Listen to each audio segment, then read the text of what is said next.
చేస్తూనే ఉన్నారు. పోలీసుల నిర్బంధాలు, లాతీల కరాళ నృత్యాలు, దేహాలపై రక్తమోడుతున్న గాయాలు ఏవీ వారి పోరాట పటుమను దెబ్బతీయలేకపోయాయి.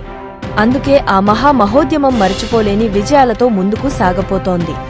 దేశ చరిత్రలో సుదీర్ఘ సమరశీల పోరాటంగా నిలిచిపోయింది. దేవతల రాజధానిగా పేరొందిన ఏపీ సరికొత్త రాజధాని అమరావతిని నాశనం చేస్తూ వైసీపీ ప్రభుత్వం 3 రాజధానుల ప్రకటన చేసింది. మొదలు రాజధాని రైతులు ఉద్యమానికి దిగారు. అయితే వీరి ఉద్యమాన్ని ఎప్పటికప్పుడు భగ్నం చేసేందుకు సర్కారు చేయని ప్రయత్నం లేదు.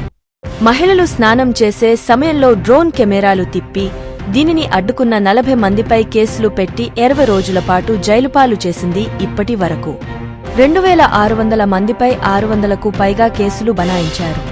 4 ఏళ్లలో 250 మంది రైతులు గుండెలు పగిలి చనిపోయారు. బెదిరించడం, భయపెట్టడం, అవమానపరచడం, లేదంటే రెచ్చగొట్టడం, అది కాదంటే అక్రమంగా కేసులు పెట్టి జైళ్లలో కుక్కడం, ఇలా రోజుకో రకంగా రైతులను వేధించారు. అయినా రైతులు వెనక్కి తగ్గలేదు. మరొక తాజా వార్తలతో మీ ముందుకు మళ్లీ వస్తాను. అంతవరకు సెలవు. CJR టీవీని సబ్స్క్రైబ్ చేయండి. ఈ వీడియోను లైక్ చేయడం మరియు షేర్ చేయడం మర్చిపోవద్దు.